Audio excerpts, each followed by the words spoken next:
ગુજરાત સરકારમાં મહેસૂલી તલાટીઓની નિમણૂક પછી પંચાયત તલાટી અને મહેસૂલ તલાટી વચ્ચેના કામગીરી વહેંચણી માટેના વારંવાર રજૂઆતના અનુસંધાને એક મહત્ત્વનો નિર્ણય લેવામાં આવ્યો છે, જેમાં નામાભિધાન સાથે પંચાયત તલાટીને ગ્રામ પંચાયત સચિવ અને મહેસૂલ તલાટીને મહેસૂલ તલાટી તરીકેનું ડેઝિગ્નેશન આપવામાં આવ્યું છે અને સાથે મહેસૂલી તલાટી અને પંચાયત તલાટી કમ મંત્રીની કામગીરી અને જવાબદારીઓને વહેંચવામાં આવી છે. ખૂબ લાંબા સમયથી આ નિર્ણય પેન્ડિંગ હતો અને ખૂબ અનેક કામો ગ્રામ્ય લેવલે રહેતા હોય છે. લગભગ નાના મોટા થઈ અને જો કમ્પાઇલેશન કરો તો લગભગ 90થી 100 જેટલા કામો અને જુદા પાડો તો 290 જેટલા કામો એ ગ્રામ પંચાયતમાં રહેતા હોય છે. એ કામો માટે અલગ અલગ જવાબદારીઓ વહેંચવા માટેની ખૂબ લાંબી વિચારણાના અંતે ખૂબ પરિપક્વ નિર્ણય લેવામાં આવ્યો છે.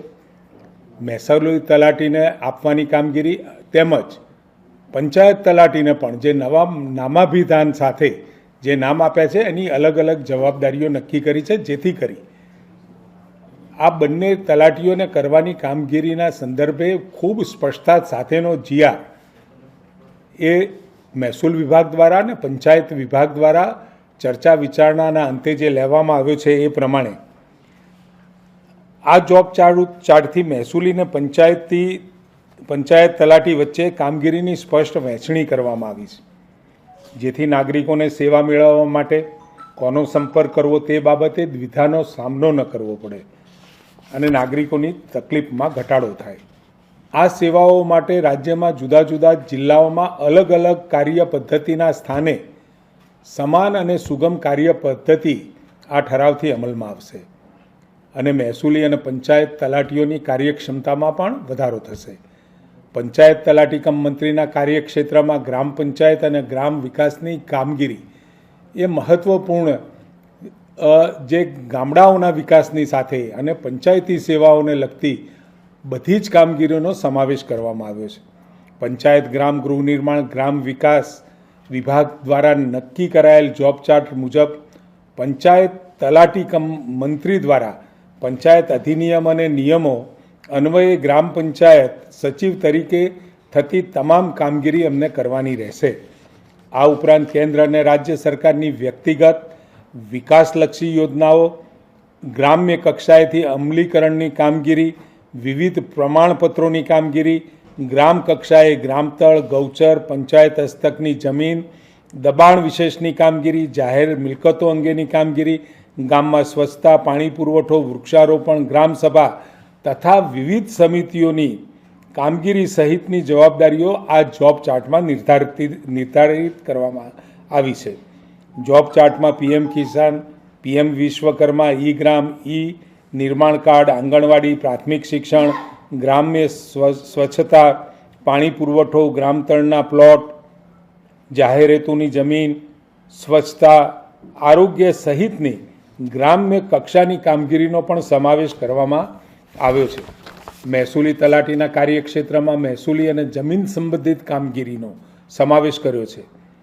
આ જોબ ચાર્ટ પ્રમાણે મહેસૂલી તલાટીની કામગીરીમાં મહેસૂલના વિવિધ અધિનિયમો અને નિયમો, હિજરતી મિલકત, અશાંત ધારા અન્વયની તમામ કામગીરી, કેન્દ્ર કે રાજ્ય સરકારની જમીન સંદર્ભે જમીનના રેકર્ડ અને સર્વેને લગતી કામગીરી તથા પીએમ સ્વામિત્વ યોજના સંબંધિત કામગીરીનો સમાવેશ કરવામાં આવ્યો છે. આ ઉપરાંત મહેસૂલી તલાટી દ્વારા જમીન મહેસૂલીની વસૂલાત, બાકી લેણાની વસૂલાત, જમીન સંબંધિત રેકર્ડ, હકોની કામગીરી, સરકારી મિલકત તથા જમીન સંબંધિત હકોની ચકાસણી, દબાણ અંગેની કામગીરી, જમીન સંપાદન, જમીન મહેસૂલ, છૂટ અગર વધઘટ જમીન મહેસૂલની કામગીરી, વહીવટી કામગીરી, પાક ઉત્પાદન અને જમીન સુધારણા સંબંધિત કામગીરીનો સમાવેશ થાય છે.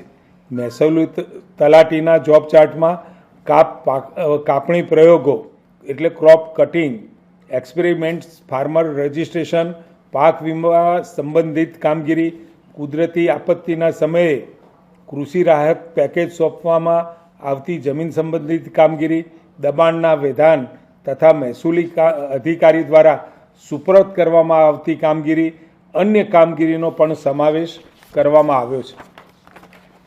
બંને જોબ ચાર્ટમાં કામગીરીની સ્પષ્ટતા સાથે જ્યાં જરૂરી હોય ત્યાં પરસ્પર સહકાર અને સંકલનની પણ જોગવાઈ રાખવામાં આવી છે. ખાસ કરીને કુદરતી આપત્તિઓના સમયે કૃષિ રાહત પેકેજ સંબંધિત કામગીરીમાં પંચાયત તલાટી કમ મંત્રી અને મહેસૂલ તલાટી દ્વારા સંકલનપૂર્વક કામગીરી કરવાની જોગવાઈ કરવામાં આવી છે. જોબ ચાર્ટમાં એવી પણ જોગવાઈ કરવામાં આવી છે કે ગ્રામ્ય કક્ષાની કામગીરી માટે ખાસ કિસ્સામાં વિકાસ કમિશનર શ્રી દ્વારા ખાસ હુકમ થયેથી વીસી દ્વારા મહેસૂલી તલાટીને મદદરૂપ થઈ શકાશે. ગ્રામ્ય વહીવટમાં જવાબદારીની સ્પષ્ટતા તરફનું આ એક ખૂબ મહત્વપૂર્ણ પગલું છે. રાજ્ય સરકારની આ નિર્ણયથી બંને કેડરની મૂળ કામગીરી, કાર્યક્ષેત્ર અને જવાબદારીને વધુ સ્પષ્ટ કરવામાં આવ્યા છે. પરિણામે ગ્રામ્ય કક્ષાએ પંચાયતલક્ષી તથા મહેસૂલ કામગીરીના સંચાલનમાં વધુ સુવ્યવસ્થા આવે અને સાથે જવાબદારી નક્કી થાય અને એના કારણે વહીવટી કામમાં સરળતા અને સુગમતા રહેશે.